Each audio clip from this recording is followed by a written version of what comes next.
Little Pussycat by Margaret Wise Brown. Pictures by Leonard Weisgard.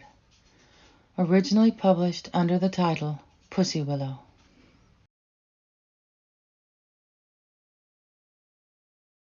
Once there was a little pussycat, not much bigger than a pussy willow. He was just as soft and gray and furry as those little flowers clinging to the branches all around him in the early spring. So he named himself Pussy Willow. It was a wild green world that he was born into. A forest of wildflowers grew above him. Some things were bigger than he was, and some things were smaller than he was, and he wondered at such little things. Suddenly a bug jumped up out of that wild green world and up onto him. "Where are you good to bite?" asked the bug. "Nowhere, and not at all," said Pussy Willow. And he rolled the bug back into the grass with his soft fur foot. Bright moonlit nights came down upon the sky.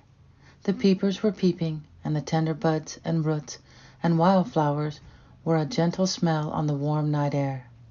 A little peeper popped out of the pond. "How do you know it's spring?" he peeped. "I don't," said Pussy Willow. "When the groundhog casts his shadows, and the small bird sings, and the pussy willows happen, and the sun shines warm, and when the peeper peeps, then it is spring." And splash, he was gone. A deer mouse came softly out of the forest and tickled Pussy Willow on the nose. "How odd," she said, "a cat not much bigger than a mouse." "Little fat shadow," said the mouse, "come home with me and live in my house." "Kerchoo! I am not a shadow. Shadows don't sneeze. Kerchoo!" Pussy Willow gave such a big sneeze that it blew the mouse over. Time passed, hours and minutes and nights and days, and Pussy Willow grew more fur. Wild strawberries bloomed about him. Green grasshoppers hopped over him. Suddenly Pussy Willow looked up. His pussy willows were gone. Gone. Long yellow things and little green leaves hung from the branches from where his pussy willows had been. Where had they gone? He would go and find them, and he would look until he found them again.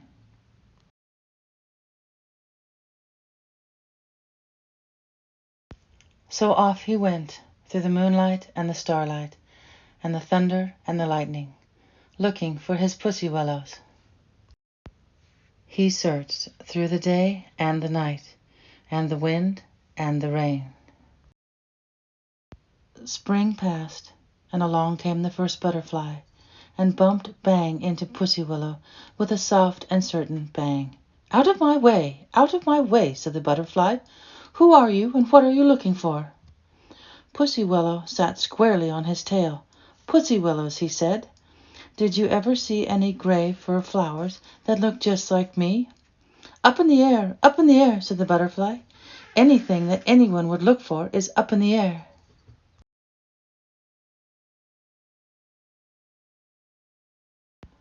So Pussy Willow climbed a tree and fell asleep in a bird's nest. The birds came home and found him warm and purring next to their eggs. So they sat on him too and kept him warm. Little friendly birds came out of the eggs and grew up and learned to fly. "Everything that anyone ever would look for is up in the sky," they sang, and flew up.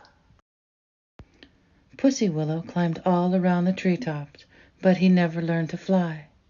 One day a bee flew by. "Who are you, and where shall I sting you?" "Don't," said Pussy Willow.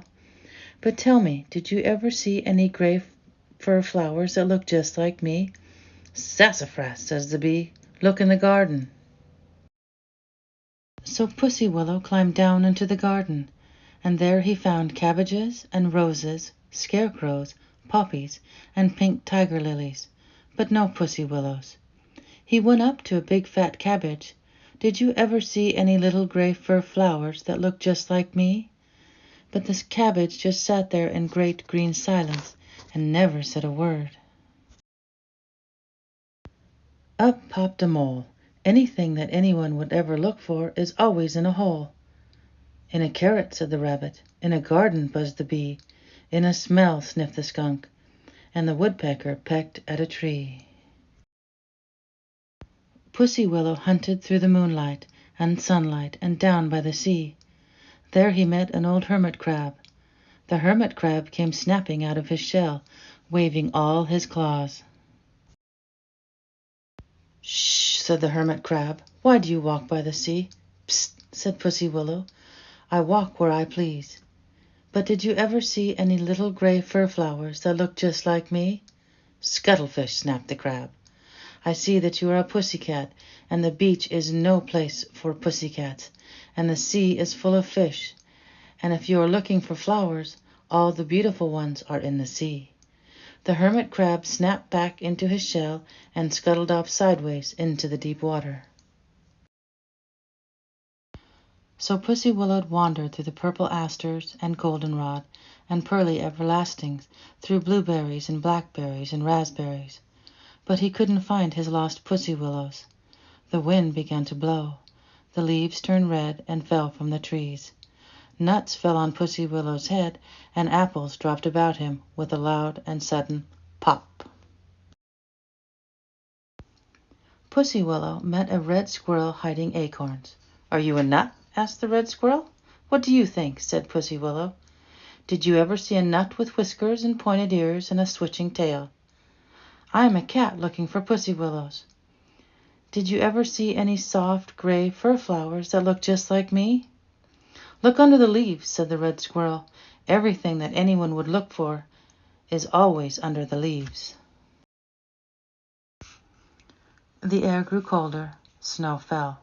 Pussy Willow hunted through snowstorms and black branches and across the shining ice, until at last he fell asleep, a very tired pussycat, under a thin-branched bush.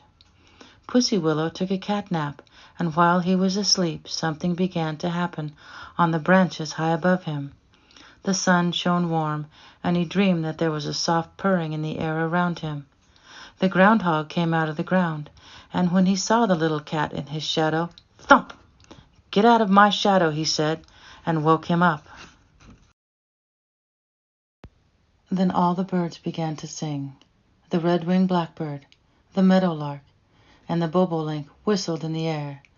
The peepers in the pond began to peep. It was spring. And when Pussy Willow uncurled himself, there was his pussy willows, for he had fallen asleep under a pussy willow bush, and it had burst into bloom above him. "Everything that anyone would ever look for is usually where they left it," hooted the owl. "On a bush," sang the robin. "In the sky," sang the lark. "In a song, in the spring, in the dark." Then up popped Pussy Willow. "Everything that anyone would ever look for is usually where they find it," purred Pussy Willow. The end.